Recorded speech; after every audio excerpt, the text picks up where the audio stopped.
사랑하는 기도 동역자님, 그동안 평안하셨습니까? 2019년 새해를 맞이하여 주 여호와 하나님의 큰 은총과 축복이 사랑하는 기도 동역자님, 가정과 사역과 교회 위에 늘 함께 하시기를 진심으로 기도드립니다. 2019년 새해가 되면 새해 복 많이 받으세요 인사하게 됩니다. 이런 인사 문화에 익숙한 우리들은 복을 기원하는 것이 당연하겠지만 우리가 기원하는 그 복의 내용이 무엇인지, 어떠한 마음으로 축복하는지 한 번쯤 생각해 보기를 원합니다. 오늘 이 시간 우리가 함께 생각하는 것은 성경적 복에 대해서 세 가지를 나누려고 합니다. 첫 번째는 복이란 무엇입니까? 중국 고전 서경에 보면 5가지 종류의 복이 나옵니다. 수, 부, 강령, 유호덕, 고종명이라.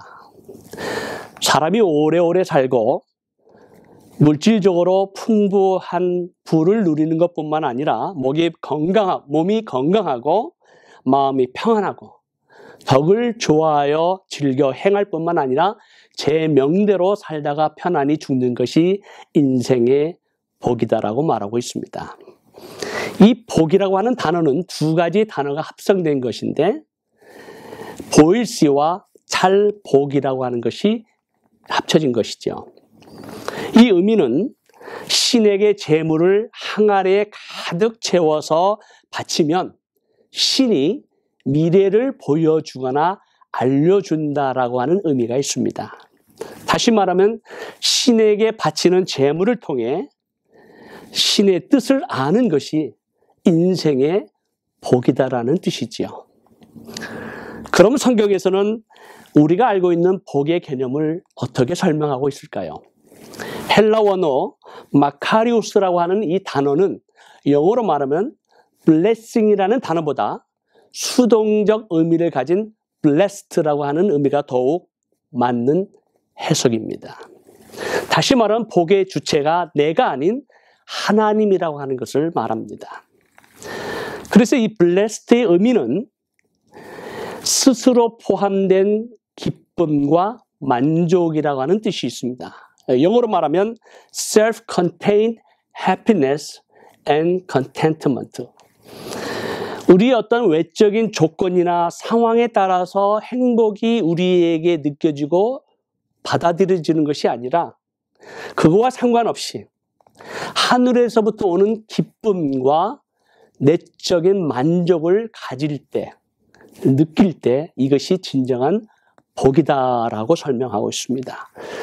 예수님께서는 더 나아가서 산상수훈을 통해서 복 있는 자는 blessed, the one who, 심령이 가난한 자, 애통하는 자, 온유한 자, 의에 줄이고 목마른 자, 긍휼히 여기는 자, 그리고 마음이 청결한 자, 화평하게 하는 자, 의를 위하여 박해를 받는 자가 복이 있고 하늘에서 내려온 진정한 기쁨과 내적인 만족을 가지는 것이 진정한 행복이다, 복 있는 자다라고 설명하고 있습니다.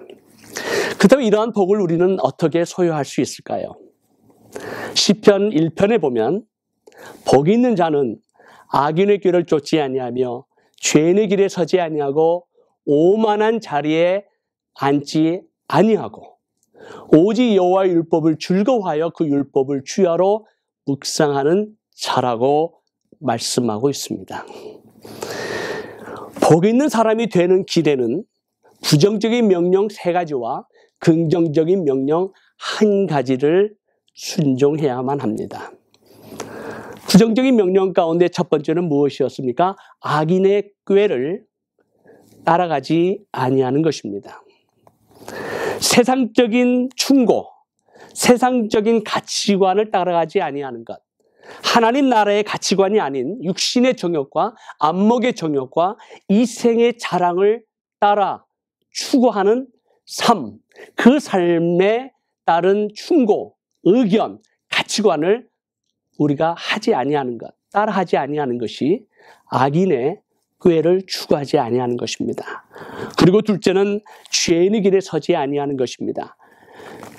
우리가 분명히 우리의 양심으로 또 하나님의 말씀으로 비춰볼 때 그것이 죄라고 하는 것을 알고 깨닫는다면 그러한 행위를 하는 자와 더불어 그러한 죄를 범하지 아니하는 것입니다. 셋째는 오만한 자리에 앉지 아니하는 것은 어떠한 사건이나 어떠한 인물에 대해서 우리가 조롱하고 비웃고 경멸하는 그러한 자리에 함께 하지 아니하는 것. 이것이 복 있는 자가 해야 할 부정적인 세 가지고, 긍정적인 명령은 여호와의 율법을 즐거워하여 그 율법을 주야로 묵상하는 자라고 말씀하고 있습니다. 여기서 단어의 묵상은 meditate라고 하는 원래 본어의 뜻은 소가 음식을 먹고 그것을 되새김질하는 것을 말합니다. 정말 복 있는 사람은 하나님의 말씀이 꿀보다 더 달아서 진정한 행복의 의미가 무엇인지 또 삶의 목적이 무엇인지를 우리로 하여금 알게 하고 깨닫게 하는 능력이 있습니다. 하나님의 말씀은 내 삶을 비추는 빛과 등불이 되어서 인생의 의미와 목적을 깨닫게 합니다. 영원한 하나님의 나라의 가치관을 갖게 합니다. 하나님의 약속, 능력, 권세, 승리의 비결, 진리를 아는 기쁨과 자유함을 누리게 합니다. 아마 기도 동역자님들도 처음 예수 그리스도를 나의 주님, 나의 하나님으로 믿게 되었을 때, 영접하게 되었을 때 그 하나님의 말씀을 읽을 때 그 기쁨, 그 감격을 기억하고 계십니까? 그 하나님의 말씀이 얼마나 달고 오묘하고 우리의 삶의 등불과 같은 빛이 되는 놀라운 그러한 은혜와 축복을 경험하지 않았습니까?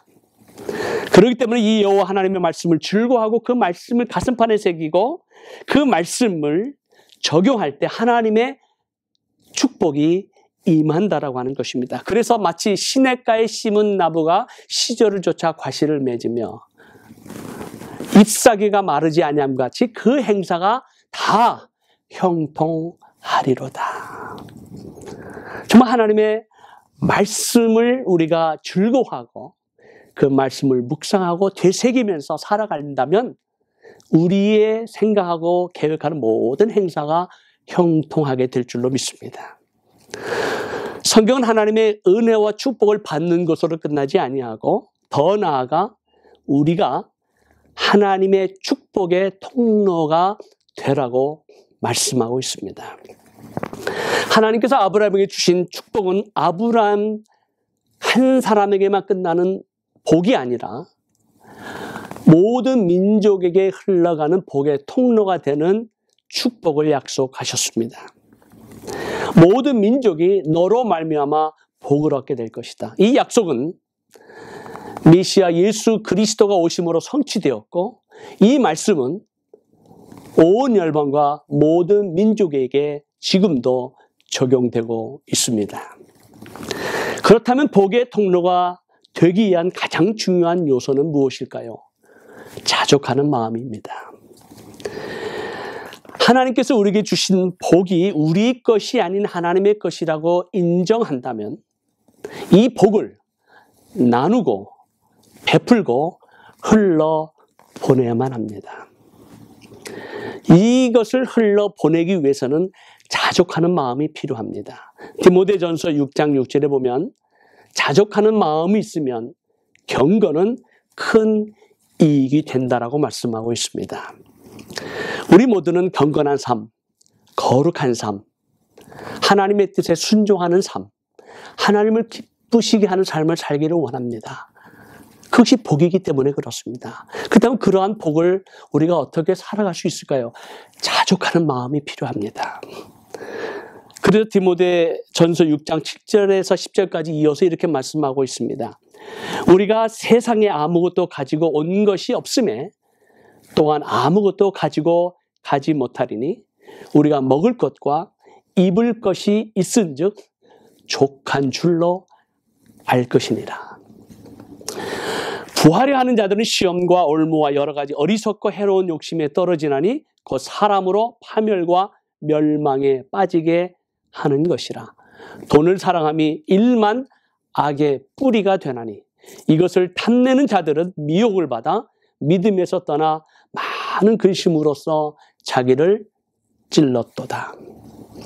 우리는 이 세상에 살아가면서 물질, 돈이 필요한 것을 잘 알고 있습니다. 그러나 돈을 사랑함으로 말미암아 하나님의 나라의 가치관을 가지지 아니하고 이 세상에 썩어지는 그러한 가치관을 가지고 살아갈 때 믿음을 떠나고 하나님을 배반하고 멸망 가운데 살아가는 사람들이 우리 주위 가운데도 있습니다. 이어서 성경은 이렇게 말합니다. 네가 이 세대에서 부한 자들을 명하여 마음을 높이지 말고 정함이 없는 재물에 소망을 두지 말고 오직 우리에게 모든 것을 후히 주사 누리게 하시는 하나님께 두며 선을 행하고 선한 사업을 많이 하고 나누어 주기를 좋아하며 너그러운 자가 되게 하라. 이것이 장래에 자기를 위하여 좋은 터를 쌓아 참된 생명을 취하는 것이니라. 사랑하는 기도 동역자님, 2019년 새해 복 많이 받으세요 라고 인사하기보다는 새해 복의 통로가 되세요 라고 인사하면 어떨까요? 하나님께서 우리에게 주신 은혜, 하나님께서 우리와 우리의 가정과 우리의 자녀에게 주시는 그 놀라운 은혜와 축복을 감사하면서 이 은혜와 축복을 우리 이웃을 향해서 그리고 열방과 모든 민족을 향해서 베풀고 나누고 흘러보내는 복의 통로가 되시기를 진심으로 기도합니다. 감사합니다. 사랑합니다. 축복합니다.